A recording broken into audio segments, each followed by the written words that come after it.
that opens the energy of faith to help us live each day. An intelligent religion of this kind could make a world of difference. We don't have to be a genius to see how religion has been divisive and destructive.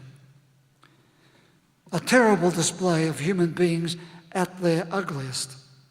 In many places around the world, religion has made a world of difference in endorsing torture, abuse, corruption, and murder in vast numbers.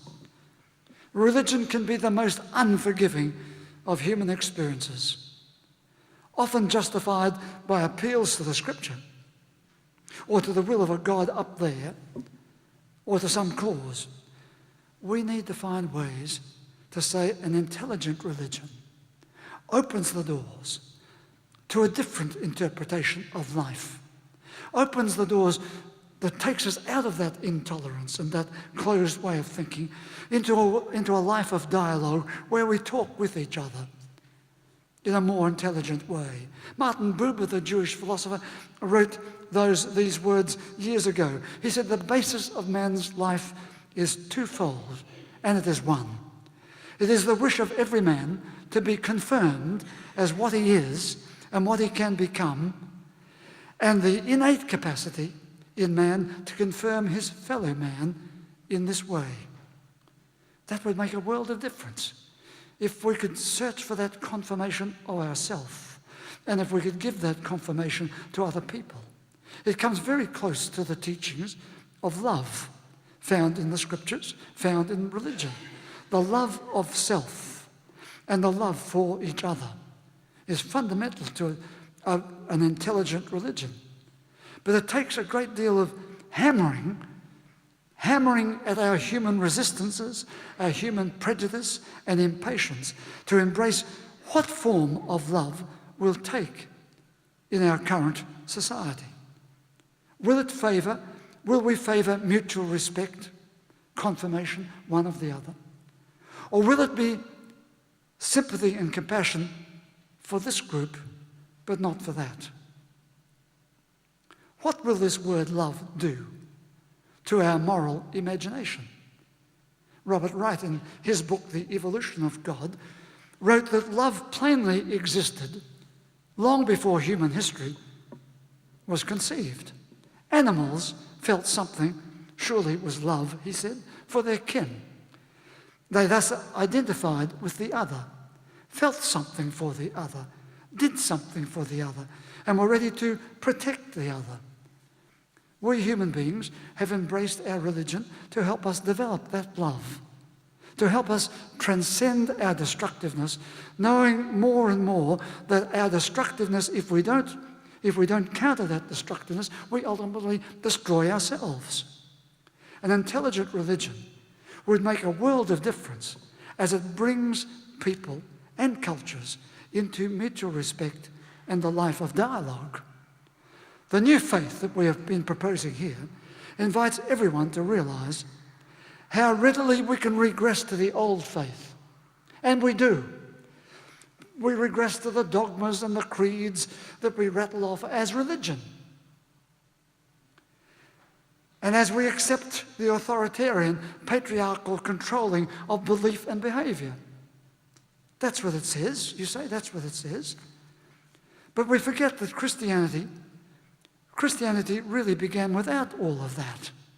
In fact, it began as a religion of weakness for 10 generations, more than 250 years. It was of no significance before it became the official religion of the Roman Empire. It then started to build strong, almost monolithic structures until the Reformation.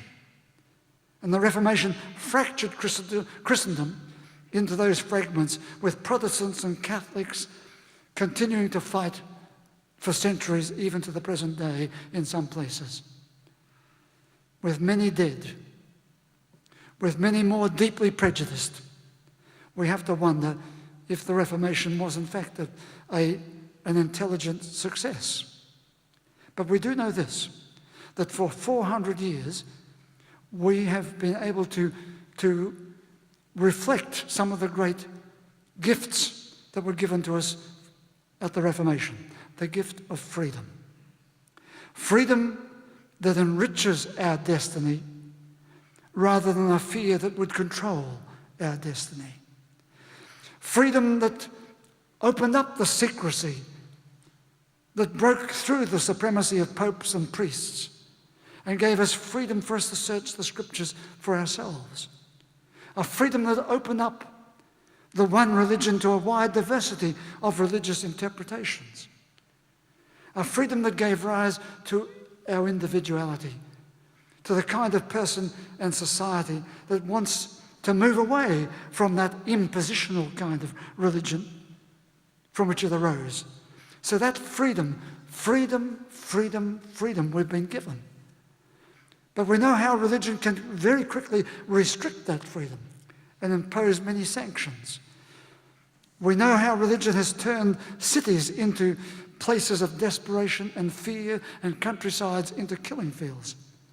But we know that an intelligent religion can inspire human beings to great architecture, to great music and poetry, to astonishing explorations of science and cosmology, to a new understanding of human motivation and unraveling of the pathology of the human mind.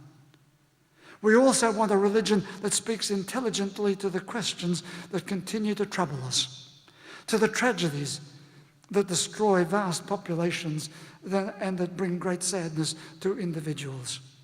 We want a religion that will intelligently inspire us to be bigger and better people.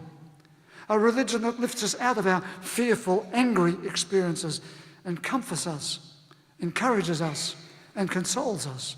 A religion that provokes us to celebrate life in all places of the world and to create a world that will encourage and allow other people to have that freedom to celebrate their life in their places of the world.